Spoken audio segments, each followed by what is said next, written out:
Ladies and gentlemen, welcome back to Classic Who Reviews.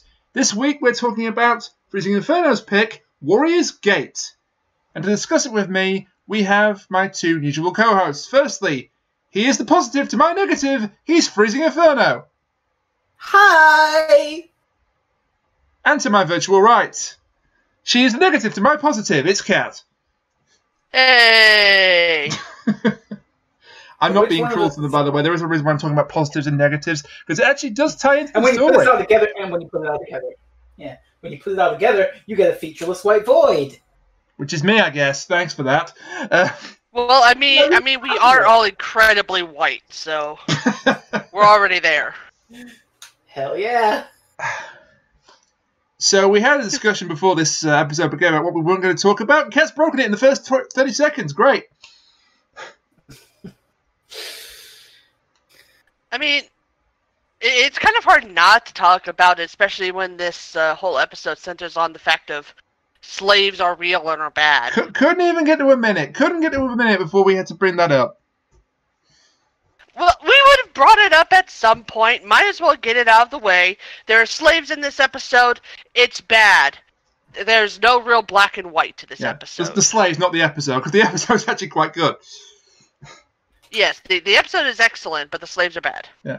Well, I'm really glad that you all liked it. Isn't that the fucking hot take of the year? A white person's coming out and saying slaves were bad. How is that a hot take? That's like... Because there are a lot of white people out there who won't admit that. That's like refrigeration cold. There are a lot of white people out there who will not admit that. And the sad thing is that A, you're right, and B, they were probably celebrating the 4th of July with Donald Trump. Oh, God. Yeah. So Warrior's Gate, I'm really glad you both liked it.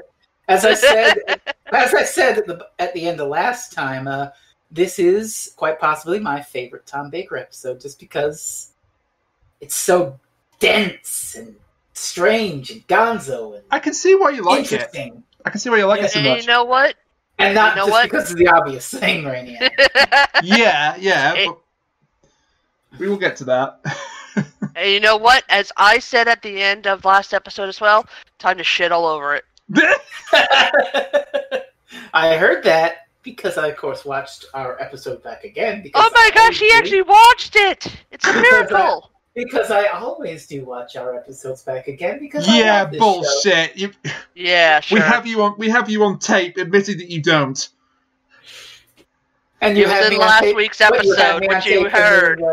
You had me on tape admitting that I do, so... Oh no, it's Schrodinger's podcast listener.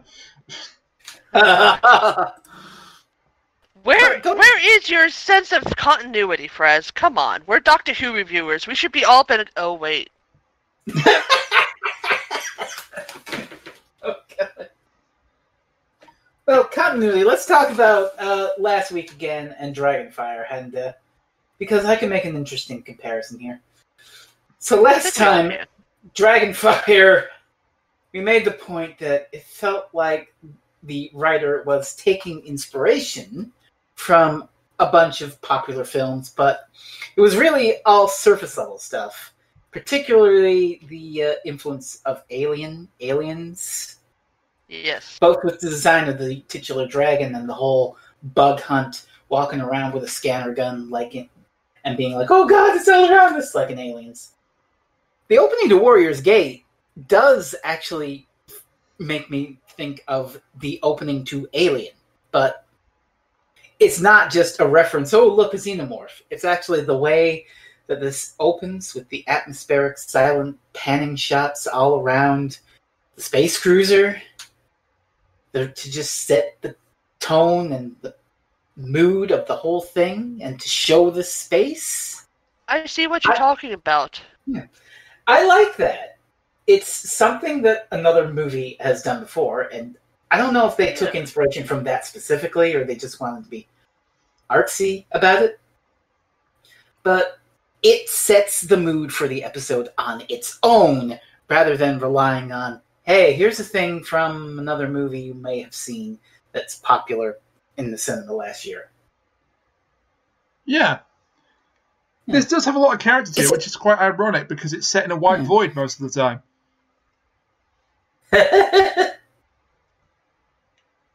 Well, I mean, it is. It's literally set at White Void. Oh, yeah, it is. Which we should probably explain, because this is a bit of a... It's the end of a little miniature story arc. Yeah, the E-Space trilogy. E-Space. Yeah. So, 2 episodes before this, the Doctor and Romana get sucked into a parallel... Well, not really a parallel universe, so much as a different micro-universe called E-Space. And, well, they're trying to find their way out. They have a few little adventures here and there in E-Space. And now, in this episode, we find ourselves at the intersection between E-Space and N-Space, which is the main Doctor Who universe as it is. Yeah, it's our world. Yeah. And E-Space is actually like the negative inverse of N-Space. So, like, in the first story, they try to go to Gallifrey, but they end up on a different planet, which is like the negative coordinate in time-space terms of Gallifrey. Yeah. But this is like the point where they intersect, 0 coordinates, and it's a blank white void. So, yeah, this is the last season of Tom Baker is really strange with this science fiction element. It does weird shit like this. I have several questions. First So off, do I. my first question is, how the hell do we keep picking episodes that are in the middle of a big trilogy or an arc or whatever? Yeah. This always seems to happen. Well, that one's on me. I just love this one a lot. I can see why. Really good. It is rather good, yes. And we begin not with the Doctor and his companions, but actually with some humans in a spaceship. As you do. And like I said, they set up the ship really well with the tracking shots and whatnot. Yeah, they also set up the crew rather well. We've got the captain, who's a dick. We've got Lane, who's an eternal pessimist. We've got these 2 jokers. Aldo and Royce. I love them. They are kind of great, honestly. But they're mostly comic relief. We've got other crew members. We've got some graffiti on the walls. Kilroy was here, which cracked me up.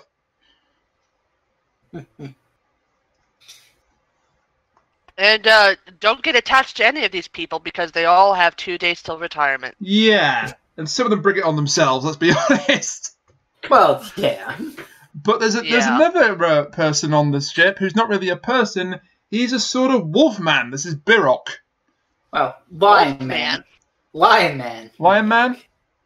Yeah. Oh, look, God, it's the woman who lived again. You cannot insult Lionel like that again. He is the proud leader of the Thundercats, and he needs to be able to do what he needs to do. I'm not insulting Lionel, but okay.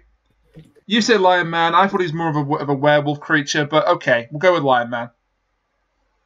Mm-hmm. Have you never seen a werewolf in your life?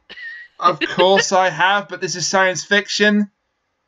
Yeah, but werewolves tend to have the pointy muzzle, not the round cat-like muzzle. He had a snout, he had fur. That could make... Oh, forget it. Anyway. Alright, whatever. I'm too tired to argue. He's a Lion Man. He sure is. So what's the Lion Man doing there? Well, he's basically navigating the ship. Through time. Torture. Through mind bullets. Through torture. Through torture is right, yes. Yeah. Mm-hmm. So, right away we're on the thorny issue of slavery here. Just a bit. Just a bit. They don't have the right to say it yet, but they've got this guy like chained up, and he's well, he's either a prisoner or a slave at this point because he's chained up and being forced to act against his will. Yeah. And then shit gets weird. Yeah. Wow, a Frezno episode where things go gonzo? I'm surprised. Color me shocked. So, a coin gets flipped in the air. Mm-hmm. It all goes crazy. Game over. Two-Face wins. Yeah. They try to, the ship is trying to navigate out of the void through, like, time or something. It's like time travel, but also void travel. I don't really know how to describe it. The point is they need the Lion Man, who's time sensitive, his species is, to get themselves out of it. But they can't, and they hit what's called a time rift, and then everything gets weird. Coin freezes in the air and it drops down. The crew disappears and then reappear. It's really odd. Yeah. The camera shakes really badly. It's like, that nearly gave me nausea. That was not good. I was laughing at that point because it's like, oh my god, are you serious? At first I thought we just had a dodgy DVD copy, but no, this is actually in the episode. Oh no! Yeah, this is a stylistic choice. And they've also got this sort of weird blur effect. Again, the stylistic choice. Well, actually, this reminds me of something I want to ask. During this whole point where the countdown is happening, before we get to the crew, we pass through parts of the ship. Why the hell did it say on parts of the ship that Kilroy was here? That was the graffiti that made me smile. Kilroy is one of the crew members. Is he? He is not credited. Yeah. He is not credited at all, but he is. They mentioned a Kilroy. When the Lion Man escapes the crew, he's one of the crew members that he is temporarily knocked out by the Lion Man. Oh, okay. He gets no dialogue. He gets no credit, but that's Kilroy. Okay, because there's like a list of cast here. There's no Kilroy there, and I know it was during, I think, one of the World Wars, maybe. Yeah. Where they had that. And that's why the graffiti made me smile. Kilroy. Kilroy. Yeah, I also thought it was a reference to Mr. Roboto, but I think that's 5 years ahead of time. For those who might not know, and just correct me if I'm wrong here, but didn't that turn out to be like graffiti that someone put up, and then the armed forces were all like, "Oh God, who's Kilroy? Is it a spy? We have a spy." And then it turned out to be someone just fucking with them. Yes, basically. That's wild. And then that person probably got shot because it was a world war. Yes. That's not so wild. Yeah. But it was a little weird to just see Kilroy was here. It's like, okay, is someone going to explain that? It did make me smile just because of the sheer out of place of it, how out of place it was. Then we cut to a discussion then between the Doctor and Romana, and they have there's a third companion, there's a third main character in this, and oh god, it's Adric. Dun dun dun dun dun dun. Yeah, so... Wait, you guys have a problem with Adric? Us and the entire fandom. It's not so much us as the entire fandom. Adric is like considered the Wesley Crusher of Doctor Who. He's the scrappy dude of Doctor Who. He is. Yeah. What? Yeah. No, seriously. I liked Adric. He's the scrappy. He's not bad. He's not bad in this. He's tolerable in this for the most part. There's one or two things he does which are ridiculously stupid and obnoxious, but look, I liked Adric more than I liked Romana. Oh my god! Now we're gonna have a fight. Well, if it's your only Romana episode, I guess I can understand it pretty that. much is, and she's kind of a bitch in this, just kind of. Okay, yeah, I've seen City of Death, and I heartily disagree. But you haven't seen City of Death, so that's okay. Yeah. Well, maybe if you show me that, then I'll have a different opinion. I know enough about right now. I know enough about Romana to know that she's not a bitch. Well, she's just kind of a little too... she reminds me of my mother, let's put it that way. Oh, God. Moving swiftly on... Because I don't want to be responsible for a family rift opening up here. Moving swiftly on... Hey, let's talk about the holistic view and causality. Another weird, pretentious stuff. Yeah, there's a lot of pretentious stuff in this, but it doesn't feel has a as... point? Yeah, but unlike Dragonfire, the weird, strange, pretentious sort of themes in this episode actually have a point. Like, they follow up on it and weave it through the episode rather than just, hey, look at me, I know a bunch of film theorists. Let's talk about the semiotic thickness of a text. Yeah. Instead, it's like they're talking about causality and the idea of flipping a coin being a predetermined thing, which comes into the end of the episode. And all over the episode, people are flipping coins to try and decide stuff. Action versus inaction. Yes, Adric flips a coin on a couple of occasions. Yeah. It's a major running theme of the episode. So, like, it's weird bullshit. I'm attempting Belly to flip a coin right now, but it's not working out for me. There we go. Hang on here, hang on. That may have been caught on audio. It may not have. It doesn't matter. I did it in one. I flipped the coin and I did it in one. I'm good. Dexterity is not my biggest thing. Let's say. Oh. Rainiac is a Constitution build. Give me away. Personal details about myself again for fun and profit. Great. So we're talking. I just go to Google and click flip a coin. You guys are weird. What do you want to say? I've got the toonie right here. Who carries coins anymore? Harvey Dent? When they give you coins for change? Well, yeah. You two technically have a way out because your ones are coins, but still. Our twos are nobody coins carries too. coins. Yeah, but I don't know. I don't think that in the UK they have two. So I was just trying to. We have 1 pence, 2 pence, 5 pence, 10 pence, 20 pence, 50 pence, £1, £2. Those are the coins we have. Okay, you do have a two. Okay, 1 and 2. Okay. Yeah, you do have a two. It's a 10 pence I'm flipping because it's best aerodynamically. I'm not flipping it very well, but it's the best aerodynamically. Anyway, also in this scene, it's a reminder. Well, people who watched it as it aired would remember this, but the start of the E-Space arc has Romana, who's a time lady. She gets a summons back to Gallifrey, and she's a bit mellow about it because she liked traveling with the Doctor and doesn't want to go back to Gallifrey, really. But before they can really do anything about it, they get sucked into E-Space. So that's a bit of setup for our ending, such as it is. Yeah, we get a bit of a setup for ending in this part as well, a bit later on.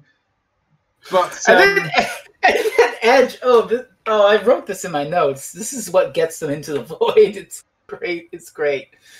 So they're talking about all this non-determinate holistic view, doing random action to predict the flow of the universe or whatever. And Adric takes it to heart and just randomly puts a button on the console, and that sends him hurtling into the intersection between not for the first time. Adric makes everything worse. Well, he's worse in other stories. I'll give him that. How did he make things worse? He sent them to the exact place they needed to be to continue on and get out of E-Space. So they've arrived at the void, and the Doctor decides he's going to go out exploring because that's what the Doctor tends to do. And they take a look at the coordinates, and they realise the coordinates are 0. That means they are now at the intersection point between E-Space and N-Space. And then shit gets weird. Yeah, it does. The Lion Man, he's a Lion Man, who has escaped from the crew at this point, runs into the damn TARDIS. There's an explanation for this. There is. The Lion Man species, the Tharals, as we'll find out, they are time sensitive. Which, I guess, when you pair that with the weird, video effect where he leaves after images behind, means that he's moving through timelines and shit. They do explain this, yes. Time traveling. It's more like he's out of phase. He's out of phase with them. Yeah, he's out of phase, and that's why he moves at 4 frames per second. He really does. Also, at some point, the Doctor's hand gets messed up in this scene, which I actually missed it, but... Time winds burst into the TARDIS, and they corrode the Doctor's hand and age it really fast. And they fuck up Time did an epic fart. They absolutely mess up K9.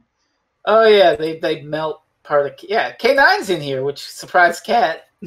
Yes. And you should have told me because now I'm depressed because they hurt K9. Why, do you like K9? Yes. Who doesn't like K9? K9's fantastic. I'm not saying I dislike him. I'm just saying, do you like K9? Because not everybody likes it. Look, K9 has the best goddamn spinoff that you could ever ask for, so... I have a little K9 I agree, right the on Zero my Jane desk. Adventures is pretty good. Laughs in K9 and Company. God, that theme song is just epic. Oh, Jesus. Yeah, but again, getting with the weird, like, gonzo cryptic stuff, when they ask the Lion Man who he is, he says, I am the shadow of your past and your future. It's really ambivalent in part one, which I actually like. I mean, I don't always like pretentious nonsense, but this isn't really nonsense. It's fine. Yeah, it's pretentious and strange and poetic in a way, but it has a point. With Foss over there talking about the circle of life.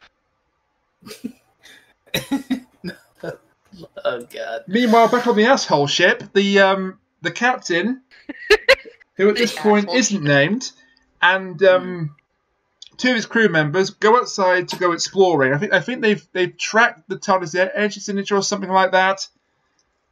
I love this thing because they bring along a thing called the mass detector, which presumably is to detect stuff because otherwise there's nothing out there. It's empty void.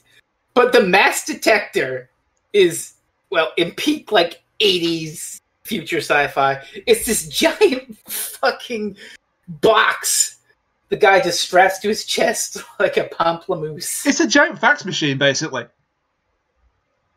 He's just lugging around this giant thing on his chest. Jesus, I mean, it even just prints out stuff. It's a fax machine.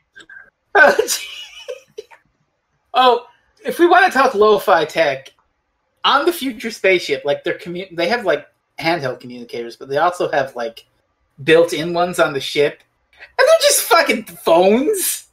Yeah, Just big-ass 80s phones with receivers on the wall. You just pick up. Hello. you can see exactly where the budget ran out. Well, Yep. I have to ask, what do you think would cost more? Finding handsets or just having them push a button on the wall and speak to the wall? That's a good question. Just say.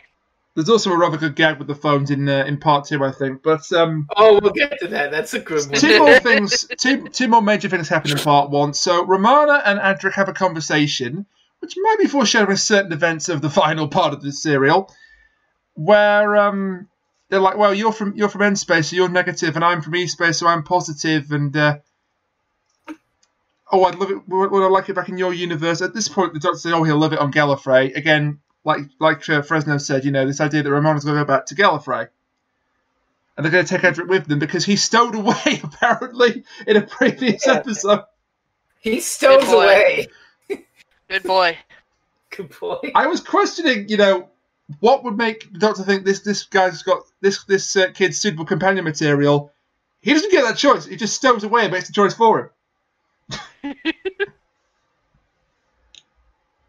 So they have that conversation, which is totally not foreshadowing at all.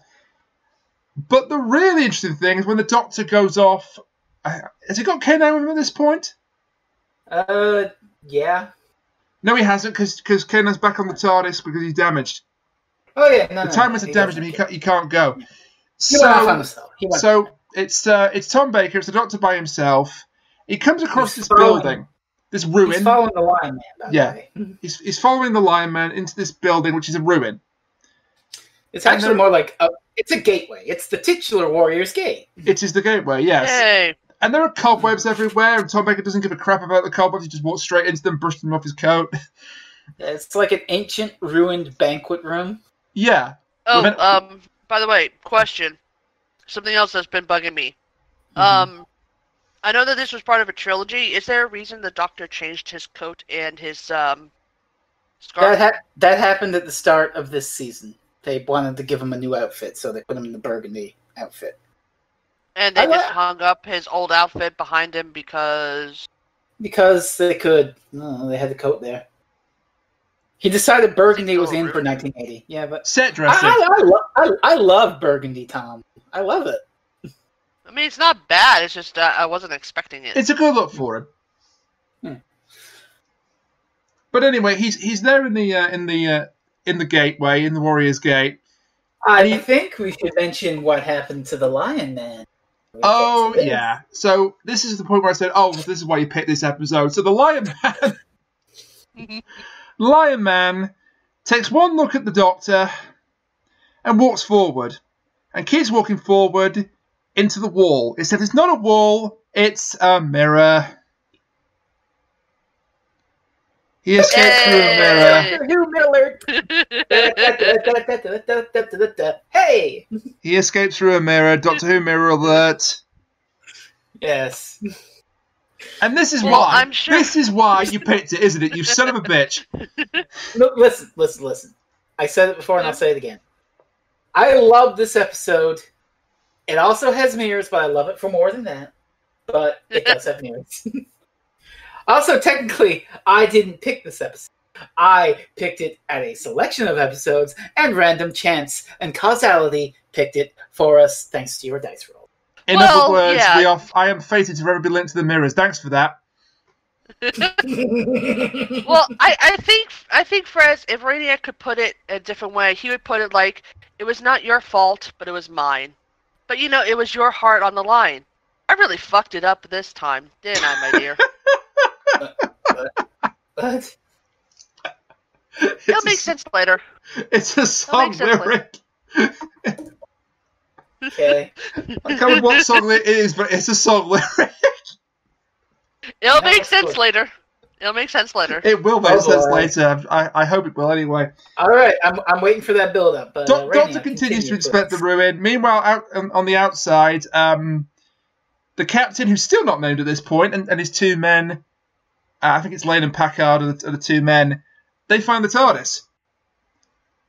And there's some nice quips between Lane and Packard, like, oh, that's a spaceship for a very tiny person, or a coffin for a really big man, It's like, what? And the captain's just like, yes, that's enough of that. Now come. Yeah, the captain has no time for their bullshit. But that leads us to episode 1's cliffhanger. Oh, I love this. I love this. Doctor Who in an exciting adventure with Dark Souls. Yes.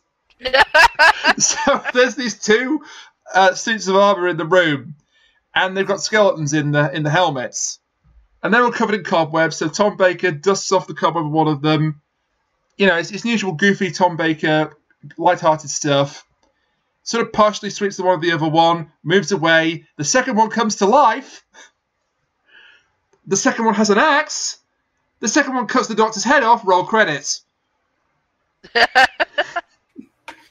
Well, except not actually. It swings at the Doctor. If you only saw this episode in isolation, nothing ever, you would think this was the final ever episode of Doctor Who, and that's how it ended. The end. Because they actually go swing. I will say though, Frez has given me a good idea for something I'll need to make in a minute. Oh God! Oh boy! Here we go. I can't wait for this. Photoshop's done live during the podcast. Oh no, I'm not going to do it now. I'm going to do it a little bit later, but I know what I need to do. I did. Photoshop's brought up live during the podcast.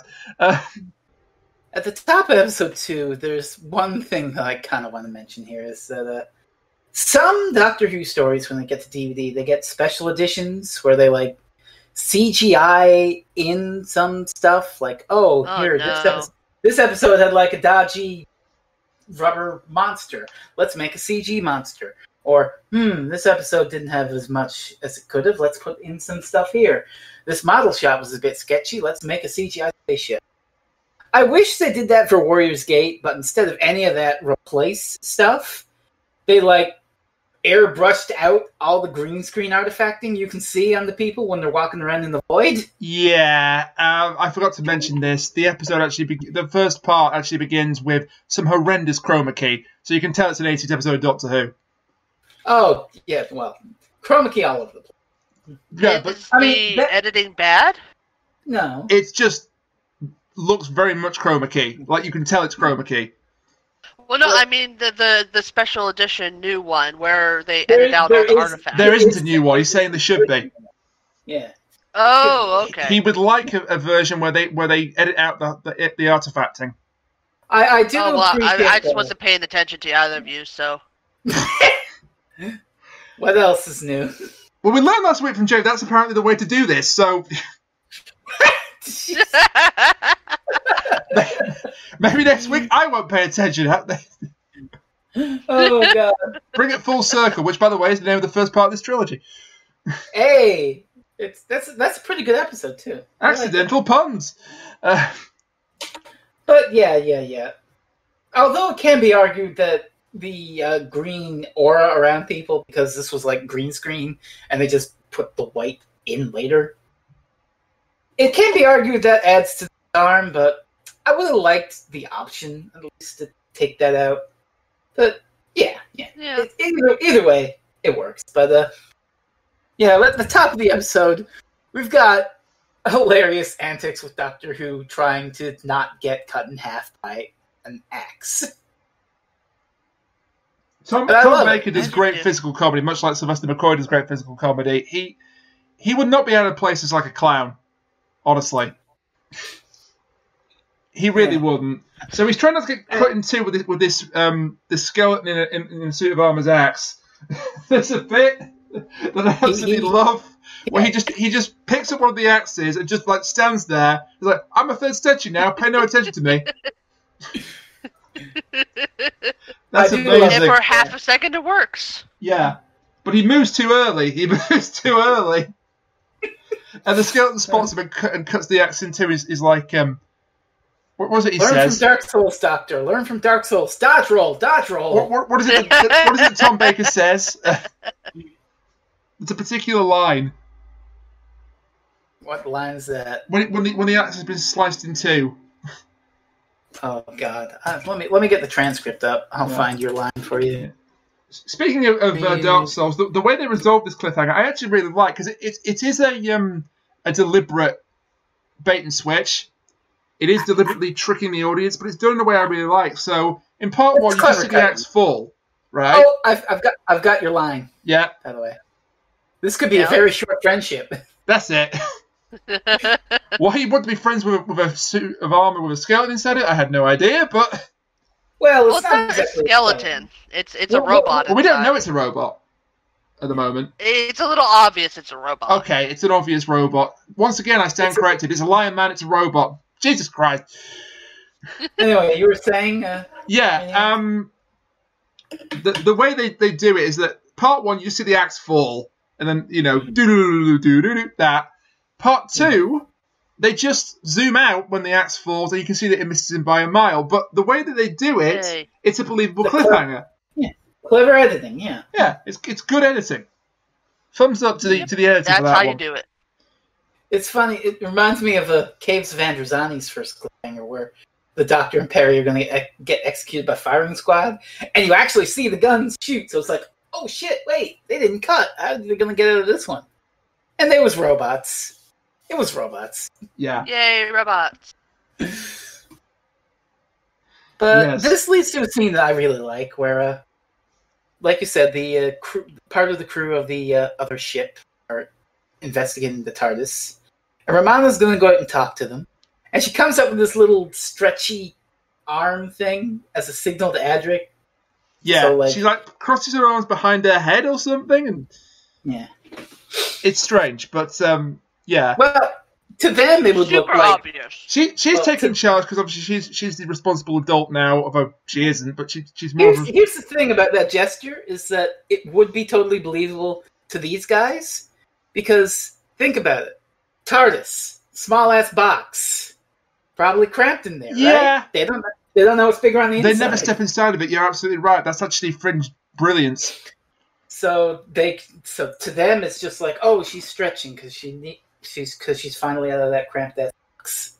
Yeah. But to her, it is the subtle warning on the scanner to say, Adric, stay put. Which he doesn't. Well, yeah, of course you don't. But look, here's the thing about Romana, right? She's the closest thing certainly in the Tom Baker era, and possibly in the classic era in total, the Doctor's got to an equal. She's pretty equal in this scene with them, I must say. Yeah, she's a time lady. She's acting like the Doctor's surrogate in this scene. She's acting like it's her ship. She even says, "This is my ship." It isn't, but she's not lying because she wants to possess it. She's lying to help Adric out. They think if it's only her on board, then they'll not bother going in and find Adric. So there's this really, really, really convoluted conversation that they have, Romana and the crew. It made my head spin, all this techno jargon and babble. Basically, what all you can boil it down to is that Romana is trying to figure out what their deal and how they got here and all that stuff, and also trying to figure out if they're on the level. And the crew doesn't quite know how to trust her, so they don't actually tell her too much. Yeah, and she doesn't trust the crew, so it's a very interesting bit of double play mixed with techno battle. I will say, it kind of reminds me of that bit from Curse of Fenwick with Ace talking to the dude, where half of what she says is nonsensical bullshit, and the other half is technobabble. So I was like completely lost during this scene. Yeah. Oh yeah, and now Tom Baker gets out of the. I love the way this happens as well. He does the old the two snipers hit each other thing, but instead of snipers, it's two axe wielding robots. They've cut each other dead. So he just ducks down like he's accepting his fate to have his head cut off, and they both swing the axes together, hit each other, and he's all right. Also, we get a shot of the human ship, and it has googly eyes. It really does. Put it on screen. It's Rob. It's googly eyes. Great Fox, we'll cover Rob. you. Oh my god. Actually, now I say that, it does look a bit like the Great Fox. Yeah. No, it's totally Rob. He wants input. He wants to play Stack 'em with you. Oh god. I don't want to play Shattermite again. He's pretty good in Smash Brothers, though. Yeah. And he's amazing in Mario Kart DS, but I digress. Now we get the joke that you love, and I love it. The joke that I love? Yeah, when the humans are. Oh yes, this is great. So they've escorted Romana on board the ship. Mm-hmm. Everyone's sort of nervous of each other, and then Packard gets on the phone and says, "Close the doors, close." After I've gone through them. It's such a good line. It is. Because it plays into science fiction tropes, and I love it. Plus, it gives you a bigger sense of what this crew is. It's like, sure, they're competent, but they're also pretty bumbling, especially those two down below. I mean, are they that competent, though? I mean, Aldo and Royce, yes, they're absolutely incompetent bumblers. They are competent because they do manage to capture Romana at the end of this. That's not Aldo and Royce. No, that's two other people. I don't. Packard and Lane. I would say the crew in general is competent and bumbling. Yeah, I can sort of see that. Speaking of capturing Romana, they hook her up. They hook her up to the thing because they figure that she's time sensitive and she can get them out of the void. And they're dicks. Yes, and they're dicks. They hook her up to these giant metal headphone can things. It's the same thing that the Lion Man was hooked up to. The Lion Man was hooked up to, yes. She doesn't take it very well. But she doesn't die. No, it nearly kills her, and the captain, who at this point is finally named as Rorvik, he's Captain Rorvik. He keeps increase the voltage, but it'll kill her. I don't care, increase the voltage. She doesn't die. She does manifest a picture of the gate. At first, she thinks that she's not she's useless, but then a picture of the gateway is manifested. So they decide to keep her there. She's shackled to the chair. Rorvik is excited. He thinks he's found the way out, which So he kind of has. He kind of hasn't. Yeah, this is a thing. And then he orders Aldo and Royce to get one of the other Tharals that they have in storage, ready to be revived. Yeah, originally Aldo and Royce are going to come out with them, because the entire crew's leaving, because this might be the way they escape. Oh, it's me bum leg, sir. Can't go. Yeah, one of them pulls the old leg injury ploy. and Rorvik falls for it. So they stay behind. And then immediately, as soon as they're out of shot, by the way, they immediately walk normally. I love it. I didn't catch that. That's great. Yeah, as soon as the captain's gone, it's like the limp just disappears. It's like the end of The Usual Suspects. Mm-hmm.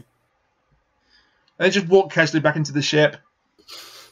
While this is all going on, then the Doctor is trying to get some information out of the robots. The robots are revealed to be called the Gundams. Yeah, and I kept hearing Gundam, and I hated it. I kept hearing Gungans, and I was reminded of the worst Star Wars movie. Yeah, that's not I agree, Solo's pretty bad. Okay, agreed. I know that was a joke, but agreed. It was sort of a joke and sort of true. No, it was entirely true. Yeah, I wonder if any of the people involved in writing had, like, Gundam on the mind. I highly doubt it. Was Gundam around in 1980? It might have been. Might have. Like, Mazinga was around in the late 70s. So that sort of thing might have been a thing in the 80s. I don't know. It could be a coincidence, considering that Gundam was on for like less than a year before this was. It might just be, we need to have a cool alien sounding name for our robots. How about Gundam? Yeah. Cut, print, done. Yeah. But another scene it is a little weird that it's just basically one letter off, is what we're saying. Yeah. So but they're not giant robots. He interrogates this machine, this Gundam, and it says something interesting. It says, our directive is to kill the brutes. And the brutes are actually the Lion Men. Spoilers? Yeah. Spoilers. Well, it's not really spoilers. You can figure it out. Because... Yeah. Well, no, because I didn't figure it out until part 3 when they actually revealed the whole thing. Because I thought that they were built in order to kill the human slavers, not the Lions. That's a nice little twist. It is, yeah.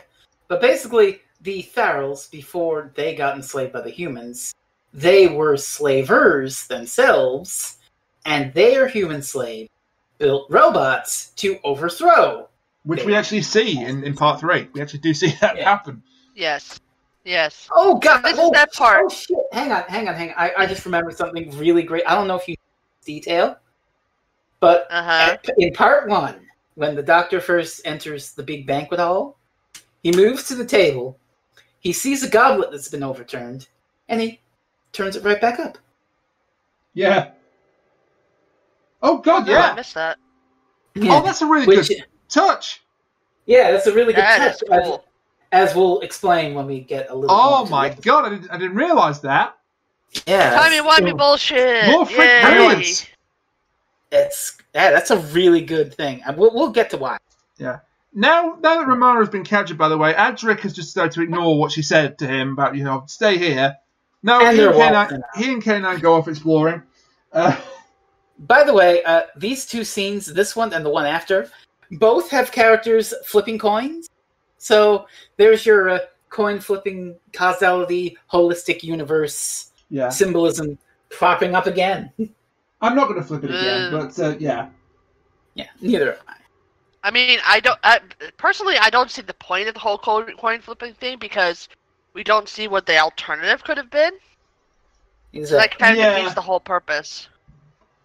The coin flipping thing is just sort of like I think the point of it is according to whatever mystic holistic view they have is that the coin flip is already determined by the universe, so it has I don't know.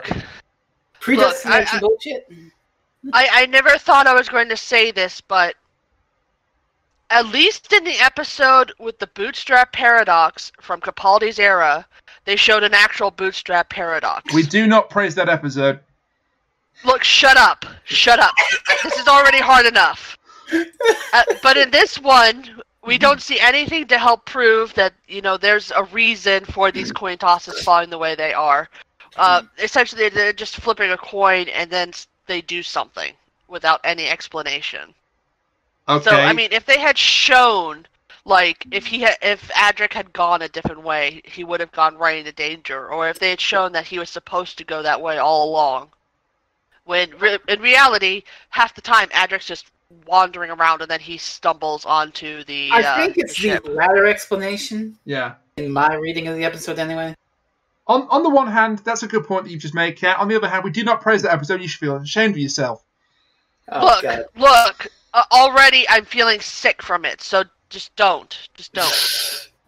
Let's move back. Let's move back to the Doctor and his adventure with the Gundams. So at this point, K9 has been separated.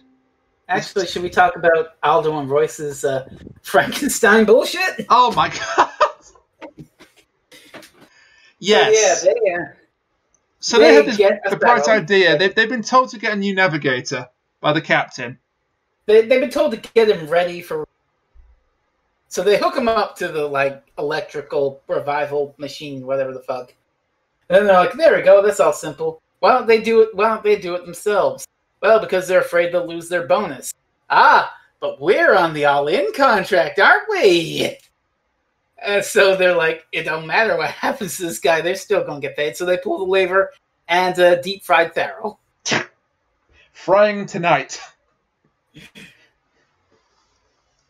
Whoops. As you do. As you do. I also thought they'd initially killed themselves because there's a big scream. And they abruptly stopped talking. I'm thinking, have they just fried themselves to bring the Farrell to life? I hope not, because this guy's such a kind of good comic relief. And no, they haven't. They've just fried the Farrell. Yeah. But he's not dead. Not quite. No, he got deep fried. Yes. It's okay. This leads us back to Tom Baker playing around with... Yeah, right now K9 has joined up with the Doctor. Waltzing in backwards because he's still fucking the time. Yes, he's still... he's separated from Adric for reasons... So the Doctor hooks K9 up to the Gundams for more power, and more information is forthcoming from the Gundam. He says that there were 3 gateways, and the Masters came from the gateway. It's still quite vague at this point. I'm sorry for giving it away prematurely, but it's still quite vague at this point. I really like this whole aspect of the episode. By the way, there's sort of the vague who is the real villain here. I really like that. I like this scene too because this is the point where Rorvik enter the banquet hall. Yeah, up to this point, you can sort of buy that the humans are not the villains here. And then Rorvik turns up and removes all doubt that no, they are the villains here. Yeah, they're really doesn't trust them. Unfortunately. I love this scene because the Gundam sort of fizzles out and they're like, well, go on. He convinces to talk. And Tom Baker's just sitting there like, the 3 gateways are 1, the 3 gateways are 1. It doesn't talk anymore. This is an amazing little bit of... And then another amazing little thing happens. Under threat of being shot, the Doctor coerces the Gundam to start speaking again. And just as the Gundam's about to say something very vitally important, the other Gundam decapitates it. The secret of the gateway is... Yeah. Which leads to Tom's immortal line as the Gundam waltzes towards that mirror. The Gundam sprints towards the mirror and Tom Baker shouts out, "Somebody stop that Gundam!" Stop that Gundam! Except for all the conviction of Dick Dastardly and Salt the Pigeon. Somebody moved that building, somebody stopped that Gundam, and it's brilliant. Anyway, there's a bit of a chase involving the Doctor trying to get away from the guys. They catch up with him, but then the Doctor waltzes through the mirror. Yeah. And that leads us to episode 2's cliffhanger, which is shot kind of like a horror movie in a way, person monster vision cam, as it were. There's a very really interesting great stuff where you're moving from the perspective of the deep fried Farrell as he gets up and waltzes around the ship, and you've got Romana still locked up, and the Farrell is just moving towards her, reaching his hand, and she lets out her best Bonnie Langford impression. It's not a bad scream. It's not quite Bonnie Langford-esque. I'll give it a B+. It's a more realistic scream than Bonnie Langford. Mm-hmm. I would say.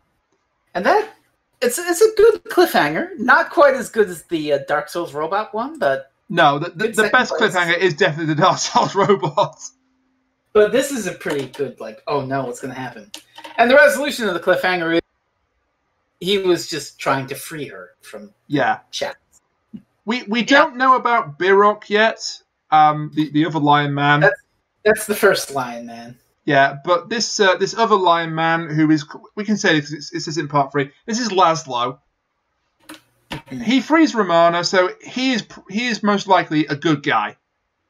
Mm-hmm. And then later on, all doubt is removed completely. But at this stage, you think, yeah, he's probably a good guy because he saved her from the machine that could kill her. And if you want a reason to without a shadow of a doubt, to know why Rorvik and pals are bad guys, Rorvik kicks K9. Oh, God, yes. Bastard! The fucker. Is this the bit where the Doctor's through the mirror, but the K9 can't get through? Yes, that's what happens at the top of the episode. And K9 is just talking, like, insufficient data, blah, blah, blah, blah, blah. And Rorvik's frustrated and just kicks him. K9 gets the crap beaten out of him in this one, honestly. Oh, there's another moment in this episode. In part 3, I think, yes. Yes! You're thinking what I'm thinking. What's sad is once Rorvik kicks him, K9 goes to shoot him with his nose laser, but then he powers down because he doesn't have enough battery. Oh. Poor guy. Yeah, he's still messed up with the time winds.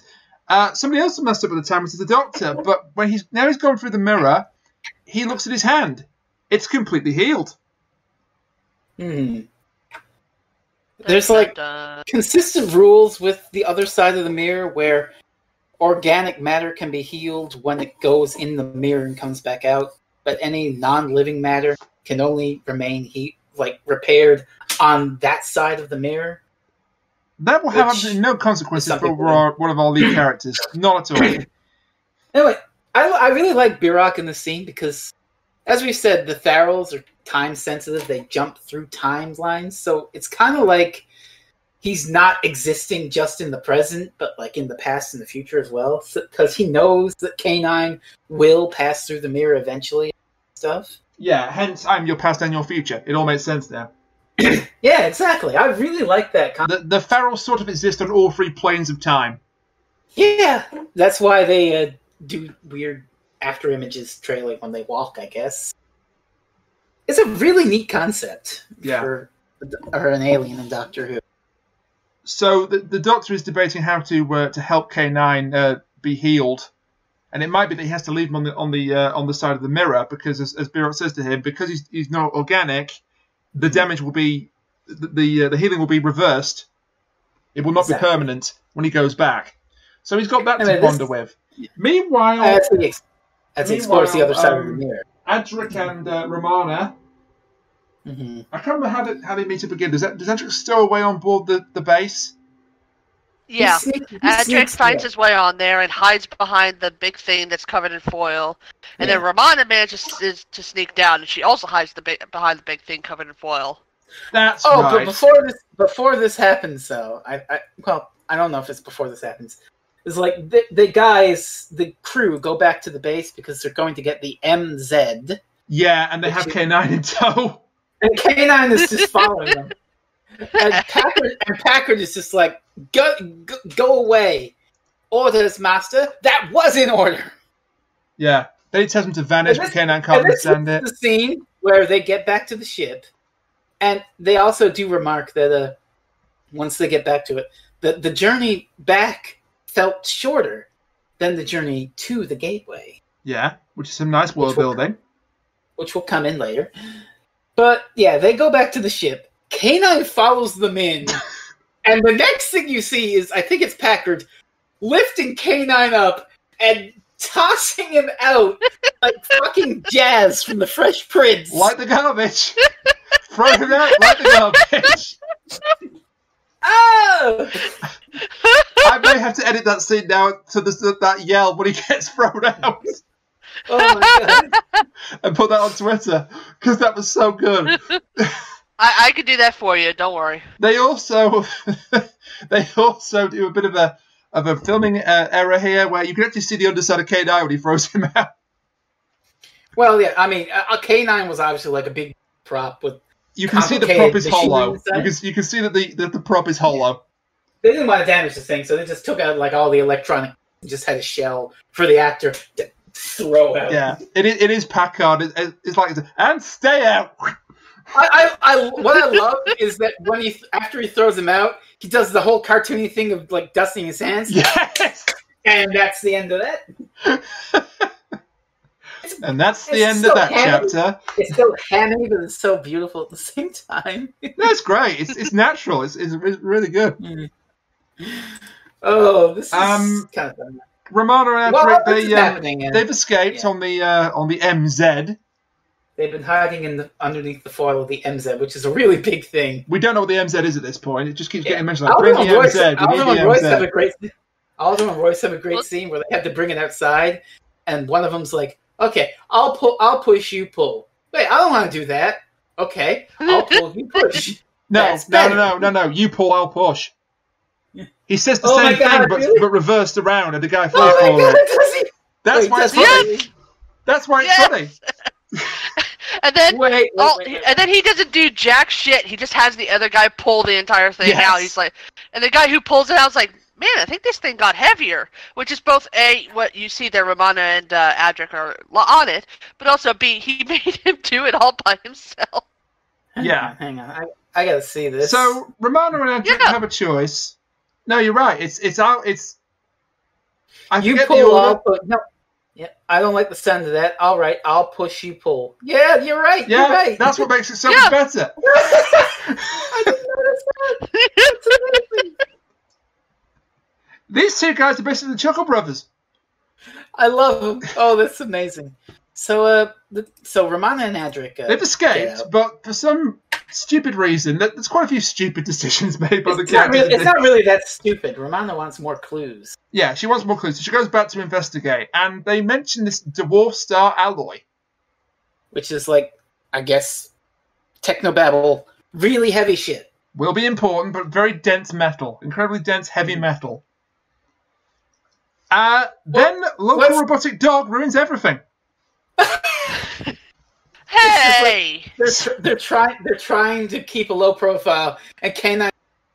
Orders, mistress! Orders, mistress! K9 here! K9 here! No, he's warning them. He's issuing warnings, repeated warnings. Romana's like, Adric, get the shut up! And Adric and K9 get away, but Romana gets caught. Yeah, again. But it's okay because, Laszlo saves him. Not Laszlo at this saves point. Romana. Does he save her again? The deep-fried Pharaoh saves Romana from being... Oh, yeah, no, you're right. Laszlo grabs her after she's been captured by Lane and Packard. And then they touch hands and they walk timelines together, I guess. And now she's pregnant.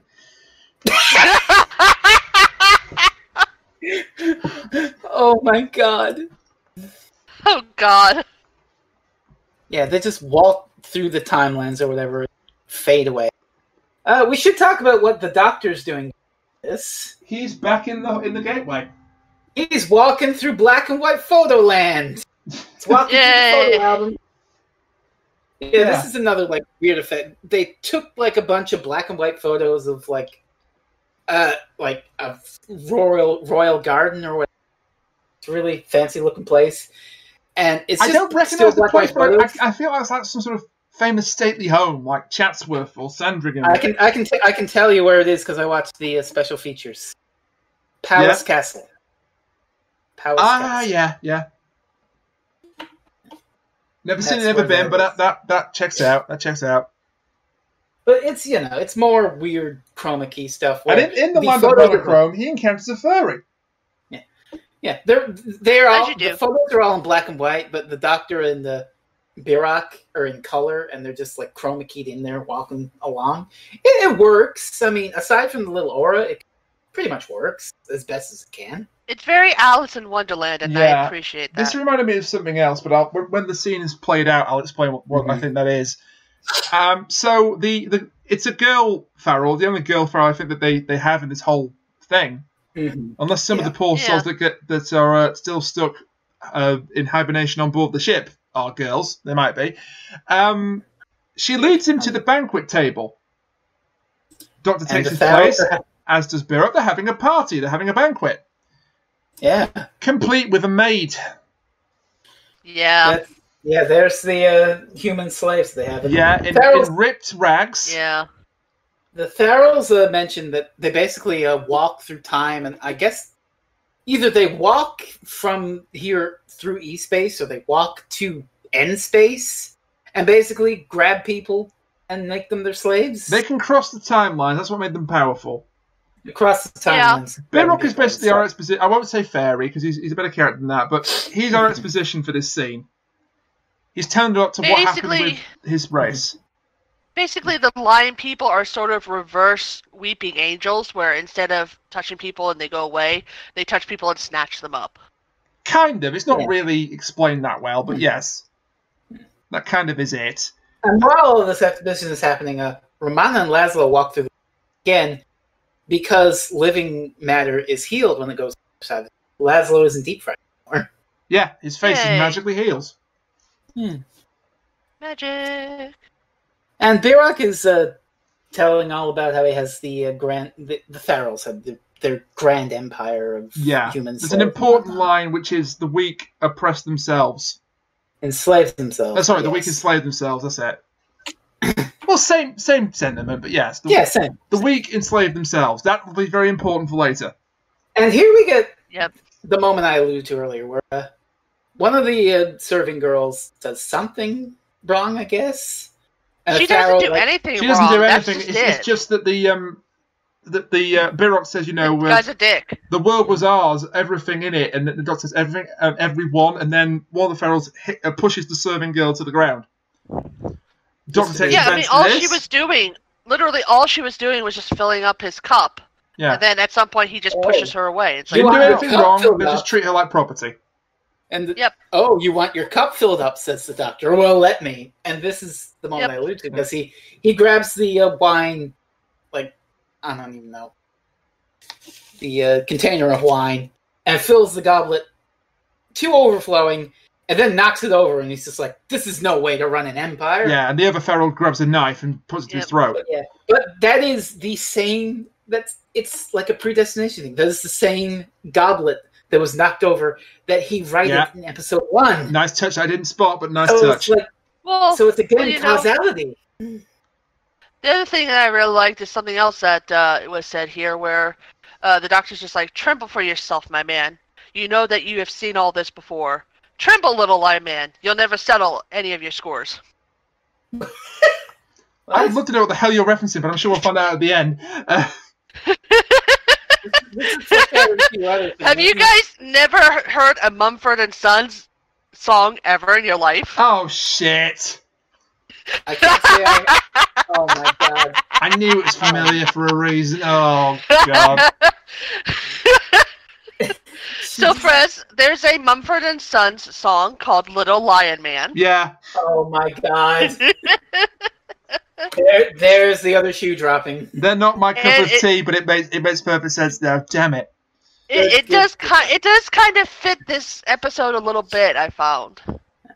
Anyway, right as the doctor knocks over the goblet, that's when the revolution starts. Yeah. And the goodness burst in to wreck everything. That's how the axe got on the table. That's how the axe got.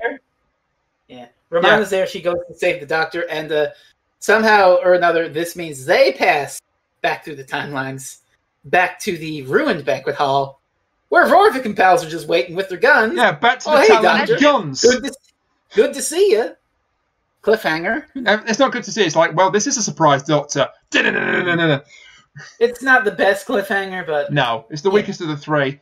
Also, I mean, it's still a decent cliffhanger. It's better than the actual cliffhanger that we had before. It is last week. I mean, it's better than part 2 of Dragonfire, where it's like at last, and then just zoom in. Yeah. Or the floor of death. Cliffhangers. Or the floor of death. Speaking of cliffhangers, let's put that on a little bit of a cliffhanger, and let's look at a different cliffhanger for 5 seconds.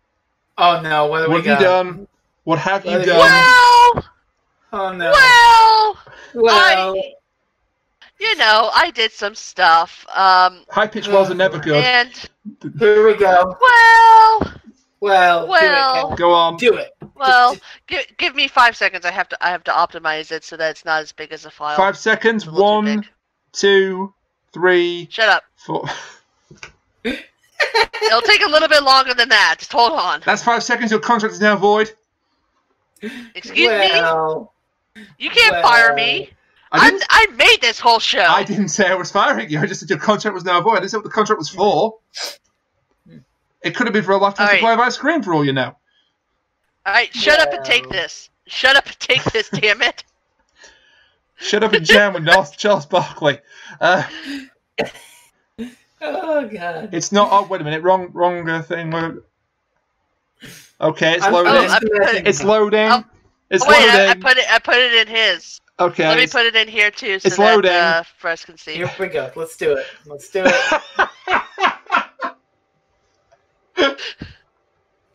I had my chat with Rainiac up by accident. I'm uploading it now. Okay, here we go. Here we go.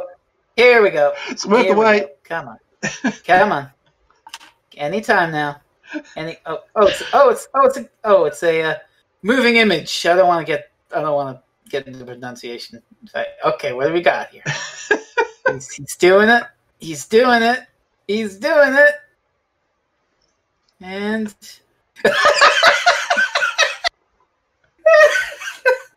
remember how Rainiac said that we were going to have live Photoshop? I decided, hey, what the hell? Why not? Oh, that's so good. I didn't say we were going to. I just said that I thought you were doing that, and I brought this into existence, and I don't regret a second. Oh, this is beautiful. That might be the best Photoshop you've ever done. Side note, if you do need any captures from this episode, I can absolutely go ahead and do that for you, because I have so many images now. Or I can also do that with VLC Media Player. It's the quick and easy way of doing it. But yeah, thank you. Wait. You can make those with that? Yeah, you do still images. But I can make. I'm saying I can make GIFs for you, and I'm going to say GIFs because that's how you're supposed to fucking pronounce it. However it's pronounced, I appreciate that. Thank you. So let's talk about episode 4. Well, it's funny, isn't it? Part 1 ends with Dark Souls, basically. Part 3 ends with reference to a different video game. A once proud civilization disappearing into nothingness. It's Sonic Adventure. Oh my God. It's Knuckles' tribe from Sonic Adventure. You can't convince me otherwise. Oh my Jesus. And they're even furries. It works so well. Oh wait. So speaking of, have you seen the Sonic movie? No, but I've been told that's actually rather good. I haven't. Yes, it is. Please go watch it. Apparently, Jim Carrey steals the show as Robotnik. He completely does. He's fantastic. So, episode 4. Yeah. So, the Doctor is now with the people with guns. That's not a good thing. And this is where we find out something unfortunate about the nature of this void. Yeah, it's collapsing in on itself. I wonder what could be making it collapse in on itself. Gee, maybe it's the giant ship that they made out of a super heavy material. Yeah, which caused it to have too much mass. Because at first I'm thinking it's the TARDIS has done it, but no, it's not the TARDIS. Yeah, it's their ship. It's the and by the way, they now categorically call these people slavers. They're not just privateers. They're not just crew members. They are slavers.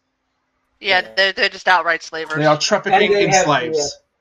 And the slaves are the pharaohs, which, you know, is like the whole thing, like you said, with the weak enslaved themselves. The pharaohs, they had slaves, and they were like, oh, yeah, slaves. And then they got enslaved and were like, oh, wait, actually, this sucks. Wow, yeah, the Doctor even says that to Barrock. Even throws it back at Barrock. He says, you know, as you say, the weak enslave themselves. What's interesting is the way with the timelines and all. Barrock is basically for it in the past, but in the present, he's like, yeah, that sucks ass, actually. Yeah. Haven't we suffered enough?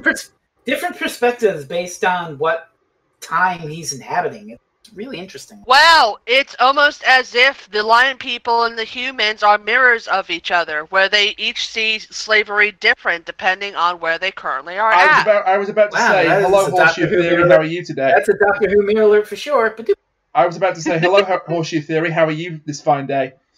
Oh, God. But yeah, there's enough actual overt imagery. That, yeah, like the giant freaking mirror that's in the scene. Which the Doctor goes over to. He's like, "What's he doing?" But he's actually talking to Birok, who's on the other side of the mirror. He's like, "Well, Birok, what do we do? They're threatening me. Do nothing." I'm sorry, what? Do nothing. This is another theme of the story, I guess. Yeah. Causality, action versus inaction, predestination. Yes, because if he is this in the past, the present, and the future, he already knows what's going to happen. Exactly. Hence, do and he nothing. knows the right answer is do nothing. But right now, you're just thinking that he's being an ambivalent asshole. He's not, but that's what you think. But luckily, there's a great bit where Rovik gets frustrated and kicks the mirror. Which I'm sure you related to that, Rainiac. Are you calling me a slaver? What? I'm calling you. He kicked the mirror. He doesn't like. I the ain't mirror. calling you a truther. No, stop. There's also a great bit where he says, "It's funny to me." He said, "This requires what is it? This requires some brain power." Well, just shoots him with a laser. It's like, I said it requires brain power. But to get out of this, and then he just goes and kicks it. Yeah, idiot. Getting out of this situation where they're held slavers, Adric is here at the controls of the big gun. Oh, I love this as well. This is amazing. He's just the one thing Adric does right in this, because he does quite a lot wrong. He doesn't do anything wrong. Well, he does one thing wrong later in the episode. Well, now who's the apologist? That's more morally wrong than like action wrong. Yeah. But anyway, he's got controls of the MZ, which is a giant laser cannon. And he says he's got it set on automatic, so that allows everyone to escape. And the slavers are just standing there, and Rorik's like, "What are you waiting for? It's on automatic." It doesn't have an automatic. This is I will say though, my favorite part of that scene is where the Doctor gets behind the MZ, and then he just has this manic grin on his face. It's like, oh my god. I love that. Tom Baker's manic grin is god tier. Okay, screen that. That's on screen right now. What, the bit with the MZ? All right, I'll get it. Him grinning on the MZ? Green. Okay, yeah. Yes. Mental note, I'll screen that, screenshot that. Yeah. So anyway, they escape, and as you say, he's like, it's on automatic. It doesn't have an automatic, you fools. But yeah, the Doctor and Co make it back to the TARDIS, and this is where Adric does the one like morally wrong thing. He's like, well, why don't we just leave? Jesus Christ. And the Doctor and Romana are like, Well, let's be fair. Technically, that is the answer. Well, except it isn't. Well, actually, except it is. Wait, yeah, Cat has a point. I see what you're putting down. They take it as a morally wrong action. Yeah. At the time, it was seen as morally wrong until the Doctor figures it out. But still, in the end, it was the correct answer. That is the right answer. Do nothing. It's just like Birok said. I have to say, I did not have Cat down for an Adric apologist, but there you are. I like him. He's fun. Anyway, the slavers, they try to blow up the mirror with the MZ. Oh, this is great too.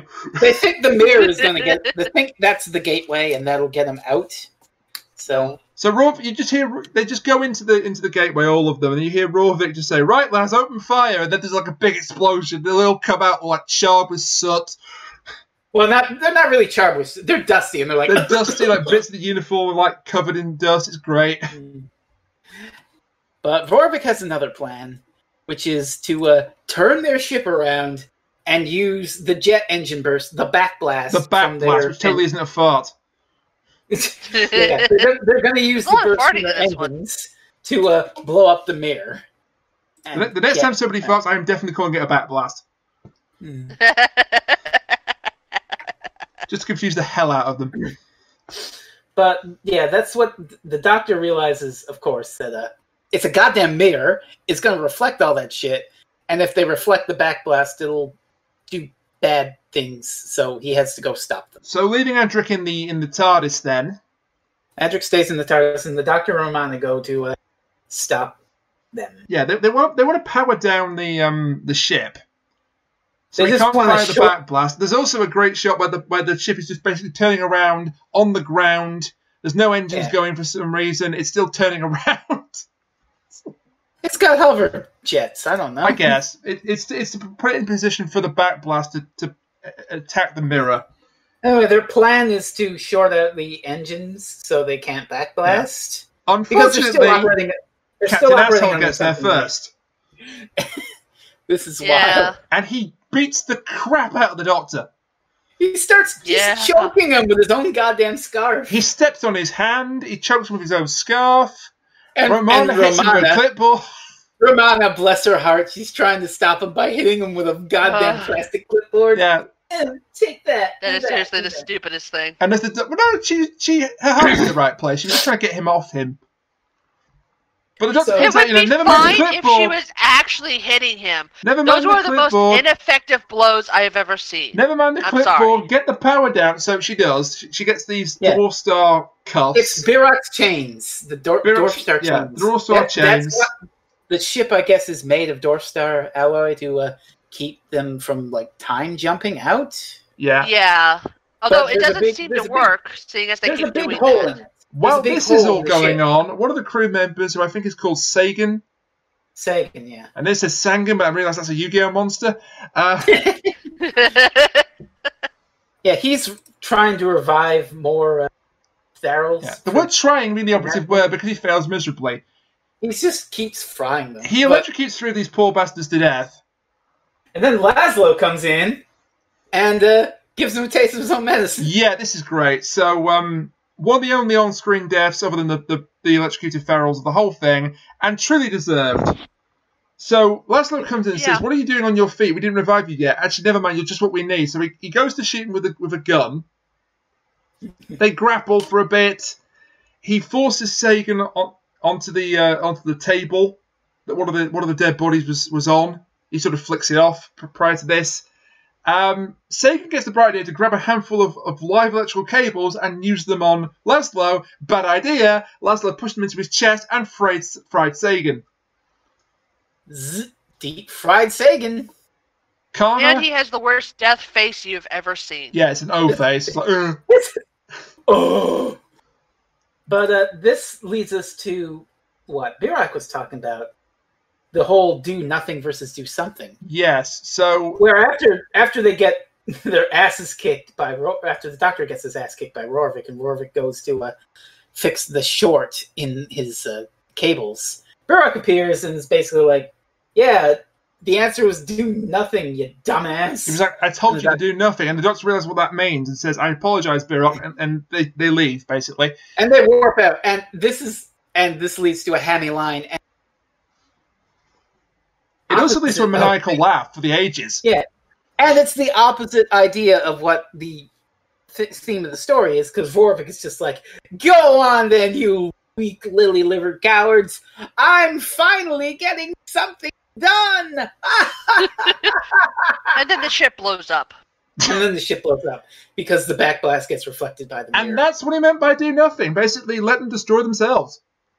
Yeah. And he does. And with one push of a button, Rorvik fries the entire crew. And Laszlo has freed all the Tharals, so they're fine. And they just sort of walk out of the explosion. The remains of the ship, which are all like charred and destroyed. But you just see the Tharals like 4 PS walk out.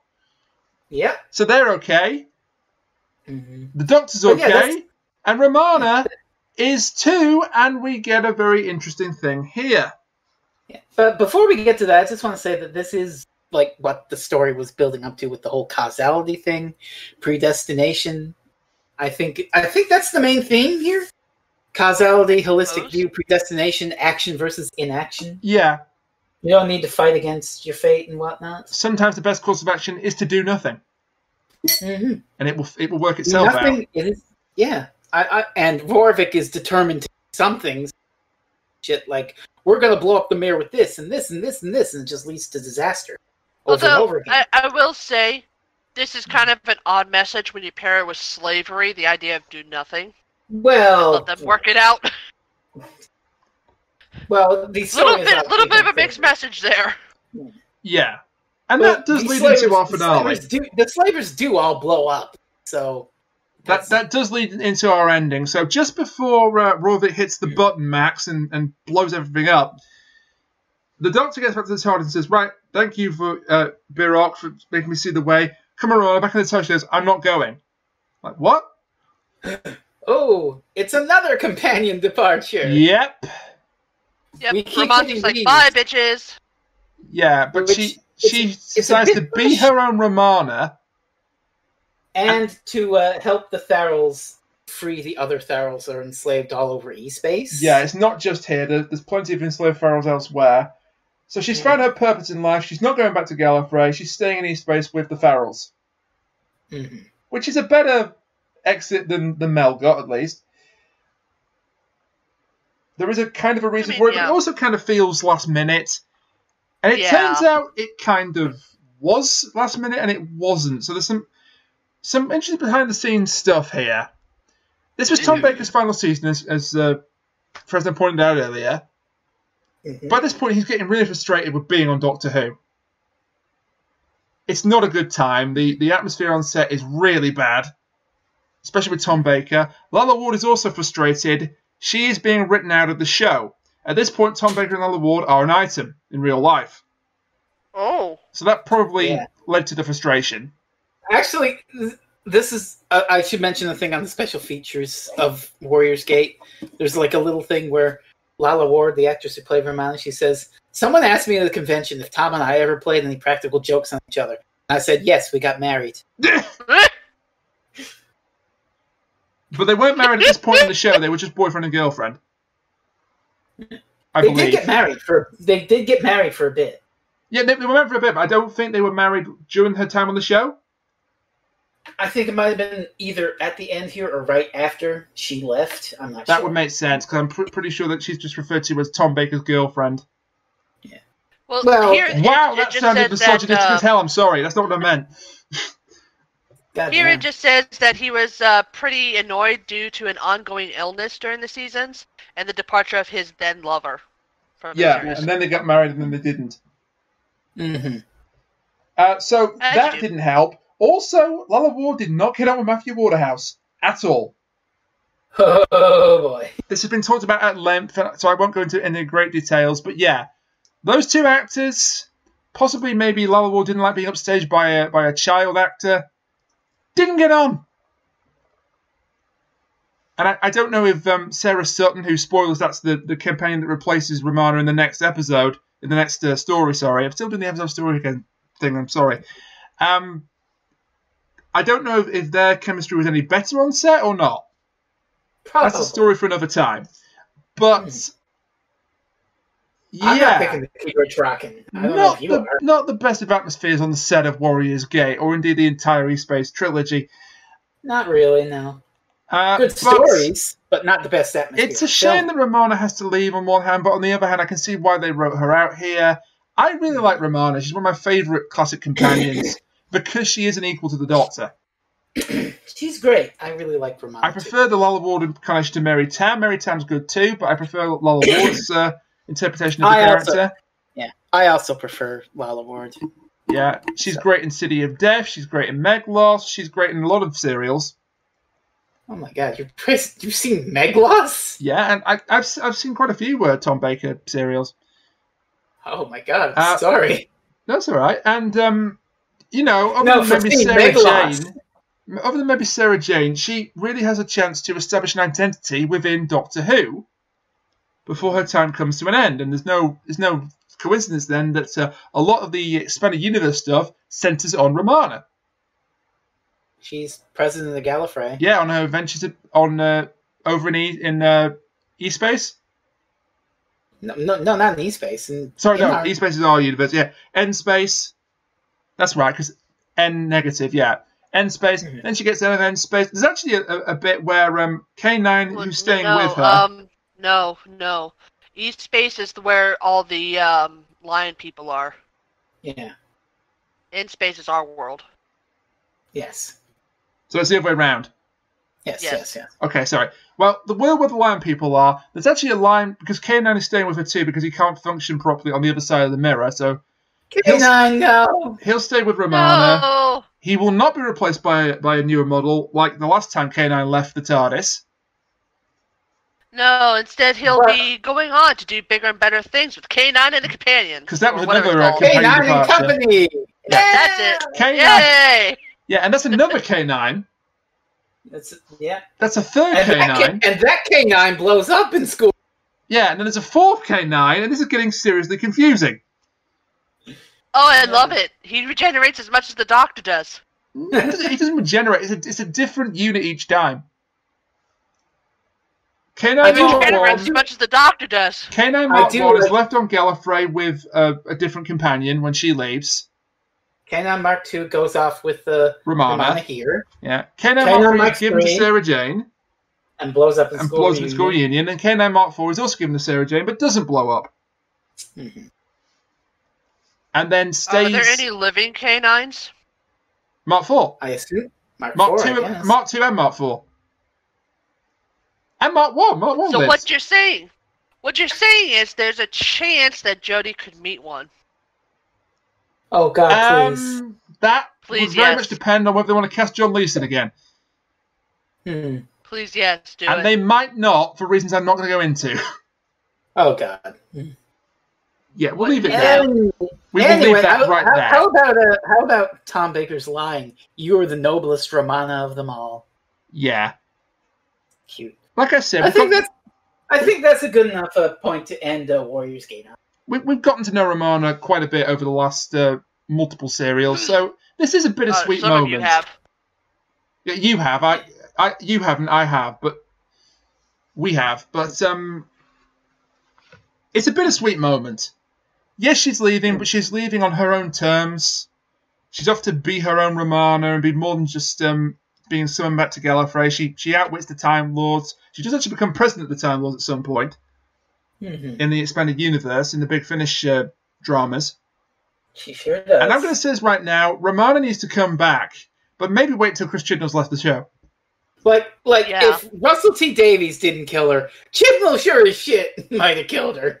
Yeah, that can be worked around, though. I mean, there's already people saying that they can easily get around the timeless children thing by having it be that's actually the Master and not the Doctor, and he's lying to her. Or B, Jo Martin is actually not a past Doctor, she's the 14th Doctor, and that's the next Doctor that we encounter. Well, which honestly, given how good she was, a long while to wait before we get any of that. I would love, but I don't think that's going to happen. Let's be fair. This is Chris Chibnall we're talking about.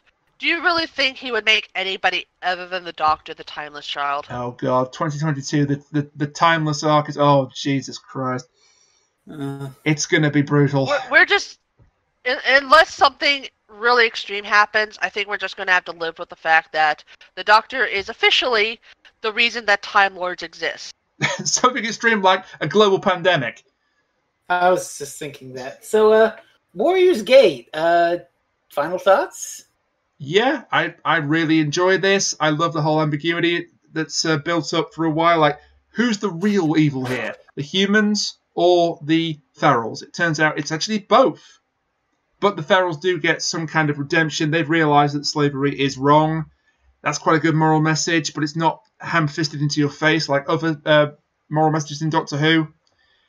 I mean, it should be. North in 55. I'm looking to you Happiness Patrol as well. But yeah, Adric is a bit of a hindrance, both narratively and I don't think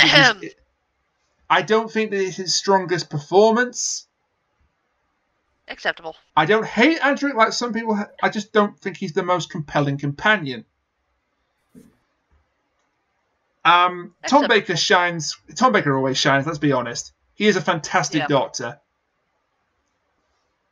He can do goofy. He can do serious. He can do it all. The show did suffer when he finally left it. Although, given the trials and tribulations behind the scenes, don't blame him for leaving it at all. Not one little bit. He does have the longest tenure of any classic Doctor, so he's got that going for him as well. Poor Colin Baker wanted to beat his record. Yeah, that's not happening. Yeah, that didn't end well for him, unfortunately. It really did not. or the show in general for that matter. But yeah. The only slight maybe black mark against it is the coin stuff doesn't have a real payoff to it. We've sort of headcanoned a payoff to it ourselves, but not everyone does that or wants to do that. But even though it's part of a trilogy, I don't feel like I need to see the other two parts to understand this one. I know they're good, but you don't really need to see them to understand this one. You can totally watch it as a standalone adventure as well. Well, except eSpace is a little bit like, huh, what? But if you give like the basic rundown of the Doctor and everyone are trapped in a parallel universe and want to get out, that's really all the content. And they do explain eSpace. I can safely say. Mm-hmm.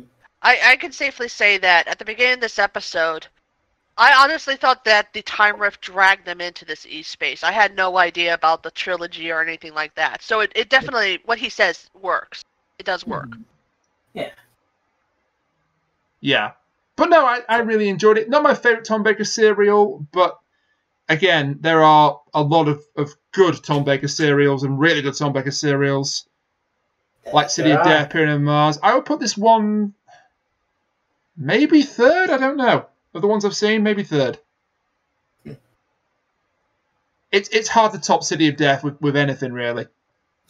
City of Death comes close for me. That's like the zenith of for a lot of people, that's the zenith of classic Who. For me, it's actually the Curse of Fenric, but I'm happy to have that debate with other people another time. So yeah, that's my thoughts on it. Really, really good.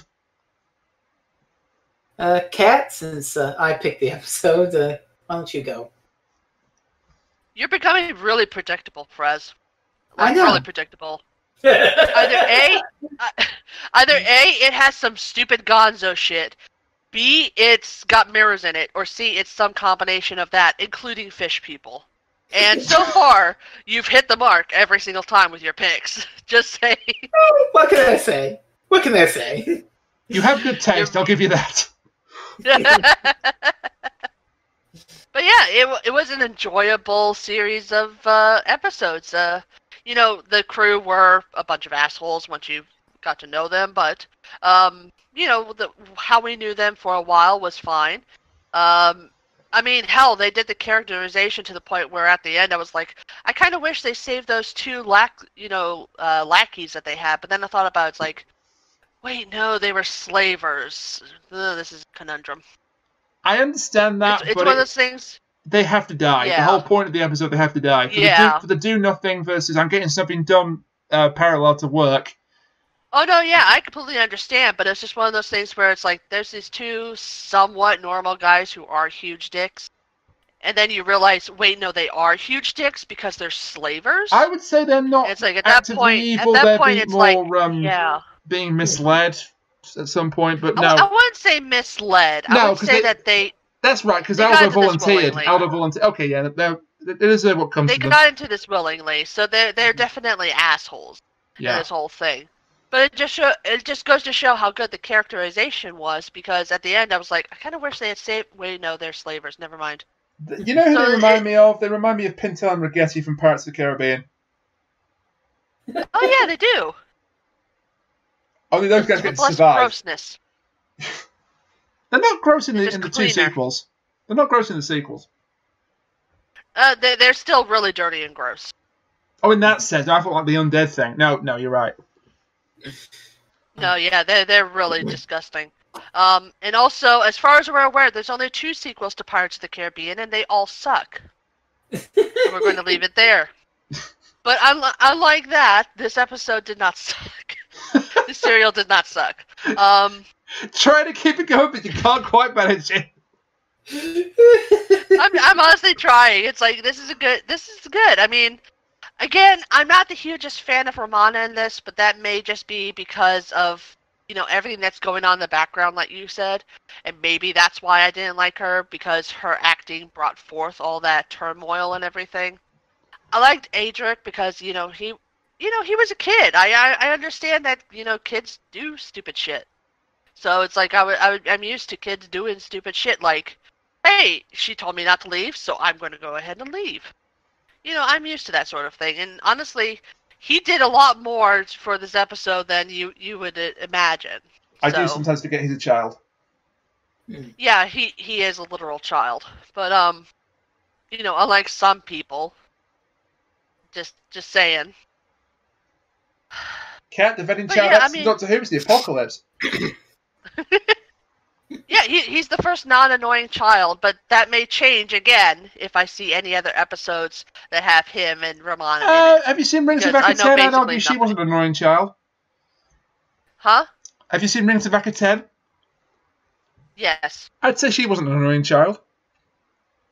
Yeah, she wasn't an annoying child. She was just there. She wasn't Ruby. Let's put it that way. It really is a sign of the apocalypse, right? Frezno. Okay, so yeah, Ruby. this is still my favorite Tom Baker story. I just love everything about it.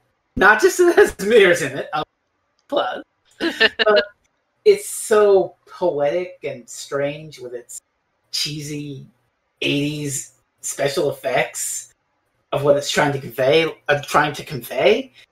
And it's got these weird, semi-pretentious themes: causality, action versus inaction. They're raising moral quandaries about slavery and oppression and all this stuff. And you've got a lot of other really interesting text and subtext all wrapped together in a really engaging episode that keeps you guessing, keeps you engaged, and makes you wonder what's going on and rules and world building. And I adore it. I was so happy when this got a Blu-ray release. I was like, yes, I have this on Blu-ray now. Oh, I'm so happy. I love this episode so much. It's really great. I mean, I can understand someone who prefers, say, Death or Daleks for their Tom Baker, but for me, this is the story. My favorite. I adore it, and I'm really happy that you... Yeah, I mean, I can see why you love this so much. It's gonzo, it's got mirrors, it's got Romana. It's right down your alley, isn't it? Hell yeah, exactly. It hits all my... Just like Kat said. Yeah. I think you're a Romana fan. I love Romana, yeah. I couldn't pronounce the name Romana there for a second, sorry. I think you're a Romana... I can't do it. Jesus Christ. I guess that'll do it for... I think you're a Romana fan. There we go. I got it out on the third take. Jesus Anyway, Christ. That's it for Warriors Gate, and the next time, Rainiac's pick. What do we got? Well, yeah. I've been flipping a coin in a couple of points of this podcast, and that wasn't just for a bit. There was a purpose to it. I'm now going to flip the coin one more time, and I will tell you right now, just for the interest of fairness, option 1 is heads, option 2 is tails. I'm not going to ask you to call it. I'm just going to flip it. And do nothing, Rainiac. It is decided. Go! It has landed on tails. Ooh. And that means that, well, this week we were talking about an episode that ended a story arc. And next week we're going to talk about an episode that ends a story arc. Oh boy. Because next time, whether that's next week or 2 weeks or whatever, we will be talking about the 5th Doctor serial, Enlightenment. Oh, okay. Shit! Ooh, I haven't seen this in a while.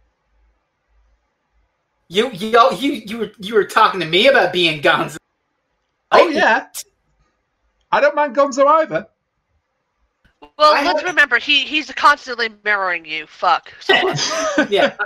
I have actually only seen this one once. Yeah. I'm really looking forward to getting at it again. There are 3 classic Doctors that I don't believe Kat has encountered before. They are the 2nd Doctor, Patrick Troughton, the 3rd Doctor, John Pertwee, and the 5th Doctor, Peter Davison. That's who we're going to be exploring next time around. I've never actually seen anything of him, so this will be interesting as well. Perfect. I'm looking forward to this. And I'm not going to tell you what my second choice was, because that might come up later on in the rotation. So yeah, I didn't mention. Just going to stow that for the time being. So this has been a discussion of Warriors Gate. I've really enjoyed it, and I've really enjoyed the story. Mm-hmm. And that GIF is like excellent. Top tier. Well done, Kat. That caught me so off guard. So thank you to FreezingInferno and Cat for talking about Warriors Gate with me. Thank you to you, the audience, for listening to us talk about Warriors Gate. And next time, it gets even more gonzo as we talk about Enlightenment. Until then... Toot toot!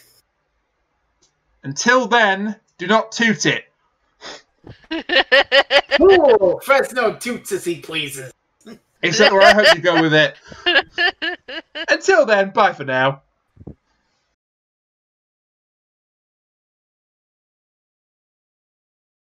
Yeah, it's like it serves the theme of the episode and has a point rather than just, hey, that's the fucking motorbike again. You son of a bitch. Get that Kawasaki out of there, please. I'm just waiting for them to... If he knows not the time to visit him. Wait, did I say mother or grandmother at that point? You said mother. You said mother. Oh shit. I meant to say grandmother because my grandmother was a bitch. Oh my god. Because there's no difference there. So there's a huge difference. There's a huge difference.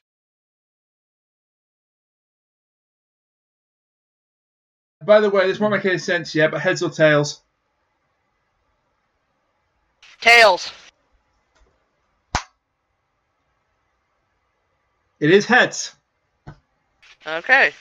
That will make now so now all your monsters are destroyed, and you take half the damage because you failed. That will make more sense when we finish tonight. No, but, I don't want to go to the Shadow Realm. My favourite bit of discourse over the internet, by the way, was about Formula One, where Lewis Hamilton crashed into another driver and cost him the chance to win the race. And he says surely the best thing to happen in the next race is that driver hits Lewis Hamilton and sends him to the Shadow Realm. Really, if anyone's going to the Shadow Realm, it's me because of those goddamn Adulches.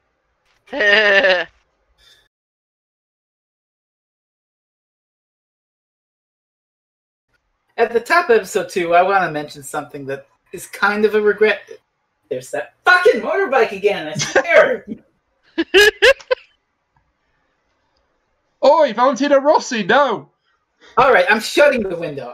Or should I keep it open and have more blooper reel? Well, we may never get to the conundrum end of if them you don't all. shut the window, but it's up to you. I'm shutting it, fuck it. This is the end of the motorbike thing. Also, the last couple of times you mentioned the motorbike, I couldn't actually hear it, so you were probably alright. But Yeah. it's just you that's getting upset by it.